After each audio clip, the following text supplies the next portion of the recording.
아쉬워하는 것 같습니다. 네, 우리가 진사 나누고 하나님의 말씀 나누도록 하겠습니다. 우리는 그리스도의 사랑을 나누는 교회입니다. 네, 한 번 더 인사하겠습니다. 하나님은 당신을 사랑하십니다. 네, 오늘 우리 은강교회 오신 모든 분들을 주님의 이름으로 환영하고 축복합니다. 오늘 우리 교회의 큰 잔칫날입니다.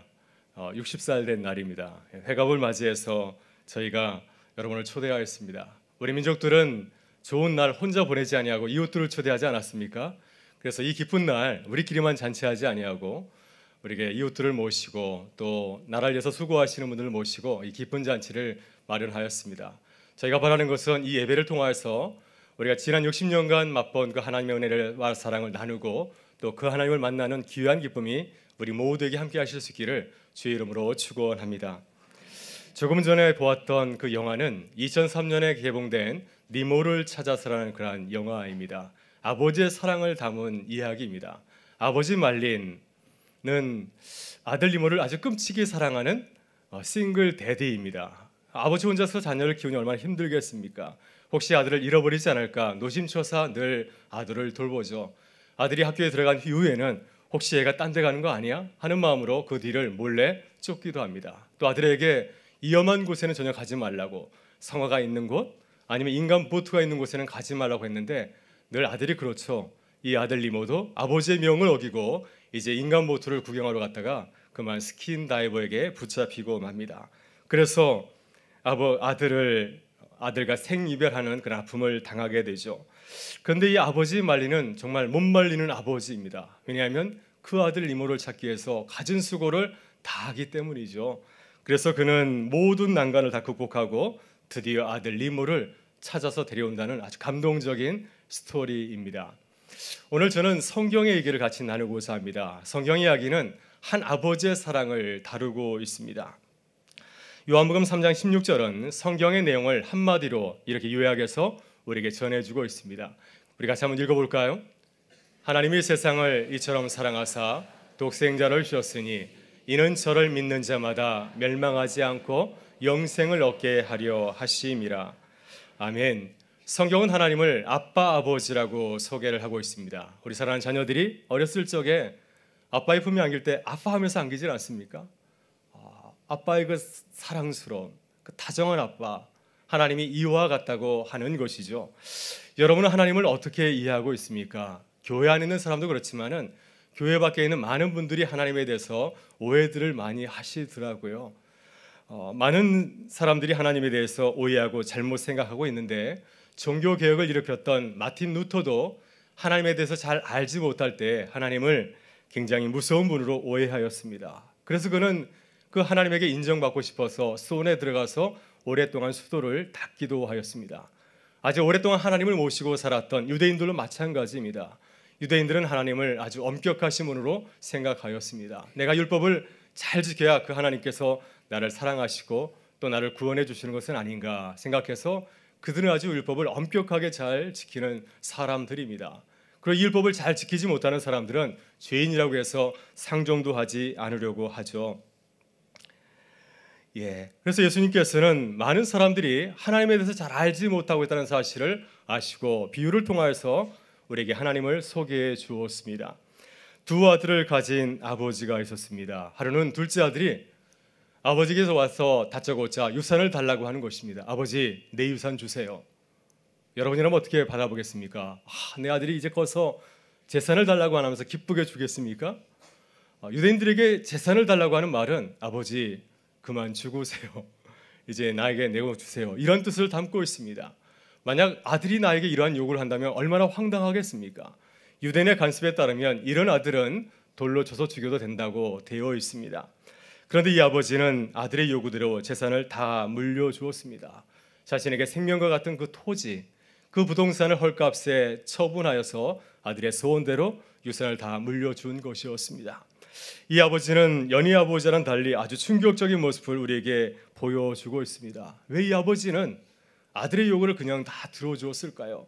혼내거나 아니면 집에서 내쫓으면 될 터인데 왜 그 요구를 다 들어주었겠습니까? 이 아버지는 아마도 이렇게 생각하고 갔습니다. 이 아들에게 내가 무한한 사랑을 보여주면은 이 아들이 나중에 자신의 잘못을 뉘우쳤을 때 다시 내 품으로 돌아오지 않을까, 이런 기대감을 가지고서 아들을 이렇게 믿어주고 끝까지 사랑을 해준 것입니다. 그래서 아들이 회개하고 돌아올 때까지 그 아들을 기다리고 또 기다립니다. 예수님께서 말씀하신 이 비유에 나오는 아버지는 언제까지 아들을 기다리고 있습니까? 아들이 자신의 모든 죄를 뉘우치고 돌아올 때까지 기다리고 또 기다리죠. 그러나 이 아들은 아버지의 마음을 아련곳하지 아니하고 아버지가 내게 준 그 생명과 같은 그 재산을 가지고 먼 나라에 가서 흥청망청 유흥비로 날려버리고 말았습니다. 얼마 가지 못해서 이 아들은 모든 것을 다 잃어버리는 빈털터리 거린의 신세로 전락하게 되었습니다. 먹을 게 없어서 돼지들이 먹는 열매로 이제 생명을 연명하게 되었습니다. 그제서야 모든 것을 다 이루었을 때 이 아들은 정신이 들었습니다. 자신의 잘못을 깨닫게 되었습니다. 또 아버지가 얼마나 좋으신 분인가 하는 사실을 비로소 알고 눈물로 회개의 눈물을 흘리게 되죠. 아버지, 내가 하늘과 아버지께 큰 죄를 지었으니 나를 아버지의 집에서 품꾼 아내로 써주십시오. 이러한 마음을 가지고서 아버지에게로 돌아오게 됩니다. 그러나 아버지는 이렇게 돌아온 아들을 이유도 묻지 아니하고 있는 그대로 다 받아주죠. 아버지는 매일같이 집 밖에 나가서 언제 아들이 돌아오나 기다리고 또 기다립니다. 그러다 어느 날 아들이 말을 어기해서 거지의 모습으로 등장한 것을 제일 먼저 발견하고 그 아들을 맞이합니다. 혹시나 마을 사람들이 우리 가정에, 우리 마을에 큰 수치를 입힌 이 아들에게 해코지 않을까 하는 마음을 가지고서 제일 먼저 그 아들을 발견하고 달려가서 그 아들을 내 품에 안은 것이었습니다. 그리고는 아버지는 새 옷을 입히고 손가락에는 금가락지 반지를 끼워주고 새 신발을 신겨주고 또 살진 송아지를 잡아서 큰 잔치를 배설하였습니다. 이 모든 아버지의 행위가 무엇을 뜻합니까? 이 아들은 그럼에도 불구하고 내 사랑하는 아들이라고 하는 것입니다. 이 아들 함부로 대하지 말라고 하는 것이죠. 이 사실을 알려고 모든 사람들에게 한꺼번에 알리기 위해서 이 아들은 살진 좋은 송아지를 잡아서 큰 잔치를 배설한 것이었습니다. 여러분, 그러니 이 아버지는 얼마나 사랑이 크고 넓은 분인지 모릅니다. 우리 하나님이 이와 같은 분이라고 하는 것입니다. 그러나 둘째 아들이 돌아와서 이제 크게 기뻐하고 있는데 이제는 큰아들이 아버지의 속을 썩이게 됩니다. 큰아들이 집을 나가서 돌아오지 아니하고 성질을 부리고 고집을 피웁니다. 아버지가 하는 것이 못마땅하다고 하는 것이죠. 망나니 둘째 아들을 어떻게 그냥 받아줄 수 있느냐? 아버지가 크게 잘못했다고 하는 것입니다. 아버지가 마을 사람들을 초대해서 큰 잔치를 베풀었다고 한다면 누가 그 많은 손님들을 영접하며 또 잔치를 이렇게 주관해야 되겠습니까? 당연히 아버지를 대신해서 장남이 해야 하는 일이 아니겠습니까? 그런데 이 장남은 철이 안 들었는지 집 밖에 나가 있습니다. 집 밖에 나가서 심통을 부리고 있으니 이게 지방거리 말이 아니죠. 장남이 집 밖에 나가서 고집을 피우고 있으니 아버지의 채만이 이만저만이 아닙니다. 여러분이 아버지라면 이런 아들 어떻게 하겠습니까? 저 같으면 가감하게 호적에서 빼버리겠습니다. 다시는 보지 않을 것 같습니다. 그러나 참으로 감사하게도 제게는 아들이었고 딸만 둘입니다. 그런 고민을 할 필요가 없을 것 같습니다. 그런데 이번에도 이 아버지의 행동은 얼마나 사람들을 깜짝 놀라게 하는지 모릅니다. 왜냐하면 이 아버지는 둘째 아들이 돌아왔을 때 맨발로 뛰어나가서 그 아들을 맞이했던 것처럼 이번에도 들에 있는 그 큰 아들을 맞이하기 위해서 그 아들을 타이르기 위해서 맨발로 한 걸음에 아들에게 달려가서 사랑으로 그 아들을 다독이고 있습니다. 큰 아들은 아버지가 다가왔을 때 자신의 잘못을 뉘우치고 아버지와 함께 집으로 돌아온 것이 아니라 아버지를 따지듯이 버릇없이 아버지를 혼내고 있습니다. 아버지, 어떻게 이러실 수 있습니까? 나를 위해서는 염소 새끼 한 마리 잡아주지 않았잖아요. 나는 평생 아버지를 위해서 일했는데 한 번도 나를 위해서 이런 사랑을 베풀지 못했는데 어떻게 아버지의 전 재산을 창기들과 놀다가 모든 것을 말아먹인 아버지의 아들을 위해서는 이 큰 사랑을 베풀 수 있습니까? 아버지, 어떻게 그럴 수 있습니까? 이렇게 아버지에게 따졌습니다. 그러나 아버지는 이런 물을 맞이한 아들에게 끝까지 사랑으로 권면합니다. 아들아, 너는 장남 아니니? 내 모든 것이 다 너의 것이 아니냐? 내 동생이 죽었다 살아 돌아왔으니 우리가 사랑으로 맞이하는 것이 마땅하지 아니하겠느냐? 우리 들어가자 하면서 사랑으로 아들을 이제 권면을 합니다. 여러분, 예수님의 비유는 여기서 끝나고 있습니다. 그러나 이 아버지는 또다시 아들을 기다리고 있습니다. 큰 아들이 자신의 잘못을 뉘우치고 다시 집에 돌아올 때까지 그 아들을 기다리고 또 기다리고 있습니다. 여러분, 이것이 예수님께서 우리에게 직접 들려준 하늘에 계신 아버지 하나님의 마음인 줄 믿습니다. 여러분, 저는 개인적으로 이 잃어버린 아들을 사랑한 아버지의 비유 얘기를 엄청 좋아합니다. 그래서 제가 이 그림을 탕자의 귀향이라는 그림이죠. 이 그림을 제 사무실에 이렇게 걸어 두었습니다. 누구든지 제 방에 들어오시면 이 아름다운 명화를 만날 수 있고 감상할 수가 있습니다. 근데 저는 개인적으로 생각할 때 이 그림을 그린 네덜란드 화가 렘브란트는 굉장히 신앙이 깊으신 분인 것 같습니다. 아주 천재적인 화가인 것 같아요. 왜냐하면 이 그림의 포인트는 어디에 있겠습니까? 이 그림의 포인트가 아니라 포인트는 두 손에 있습니다. 아버지의 손을 가만히 보게 되면 두 손이 다르게 그려져 있습니다. 한 손은 아버지의 두툼한 손으로 그려져 있고 또 한 손은 어머니의 가녀린 손으로 그려져 있는 것을 보게 됩니다. 왜 이렇게 그렸을까요? 둘째 아들을 맞이한 아버지의 마음이 이와 같다고 하는 것이죠. 아버지는 지금 사랑의 마음을 가지고서 또 정의의 마음을 가지고서 아들을 맞이하고 있는 것입니다. 예수님께서 우리에게 돌려주신 하나님은 정의의 하나님이시지만 또한 사랑의 하나님이신 줄 믿습니다. 하나님께서는 항상 우리를 사랑으로 바라보시고 또 사랑으로 기다리시는 분인 줄 믿습니다. 그래서 예수님께서는 우리에게 하나님을 이렇게 소개해 주고 있습니다. 하나님이 세상을 이처럼 사랑하사 독생자를 주셨으니 누구든지 저를 믿는 자마다 멸망치 않고 영생을 얻게 하려 하심이라. 여러분, 캐나다 토론토시에 가면은 데이브레이크라고 하는 장애인 공동체가 있습니다. 우리가 잘 알고 있는 헨리 라우엔 사제가 섬겼던 나류슈 공동체가 있는 그러한 장애인 공동체입니다. 이곳에는 이 공동체에서 실제로 있었던 아름다운 루카스 이야기가 전해져 내려오고 있습니다. 한 장애인 부부가 있었습니다. 서로를 뜨겁게 사랑하였고 아들을 갖기를 원하였습니다. 그러나 두 번의 유산을 이미 경험하였습니다. 또다시 아이를 갖기 원하여서 이제 셋째 아이를 갖게 되었는데 또 갑자기 복통이 나서 병원에 찾아갔더니 의사가 뜻밖의 이야기를 전해주었습니다. 당신들의 뱃속에 있는 그 아이에게서 심각한 장애가 발견이 되었습니다. 지금 당장 인공유산을 시켜야 합니다. 아이의 뇌가 골 밖에 나와 있는 아주 치명적인 장애였습니다. 이런 장애를 가진 아이는 세상에 나오더라도 얼마 살지 못한다는 것입니다. 호흡장애를 일으켜서 15분 정도 살 수밖에 없다고 얘기하였습니다. 그럼에도 불구하고 이 부부는 이 아들을 키우겠다고 의사에게 말을 합니다. 그러자 의사는 만약에 이 아이를 키우다가 나중에 낳게 되면 더 큰 상처를 받으니 지금 당장 유산하는 것이 좋다고 권유하였습니다. 그러나 이 부부는 의사의 간청을 어기고 끝까지 아이를 키우기로 결단하였습니다. 여러분, 집으로 돌아온 이 부부는 뱃속에 있는 아이의 이름을 루카스라고 이름을 지어 주었습니다. 그리고 우리에게 남은 얼마 되지 않는 그 시간들을 가지고서 아들을 사랑하기 시작하였습니다. 매일 아들에게 아름다운 음악을 들려주고 기도해주고 전심으로 사랑을 쏟았습니다.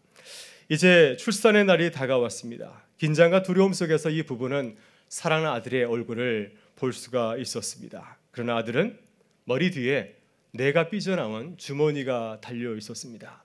이 부부는 우리에게 주어진 얼마 안 되는 시간 이 아들에게 사랑을 전해주고자 그 아들을 꼭 껴안아 주었습니다.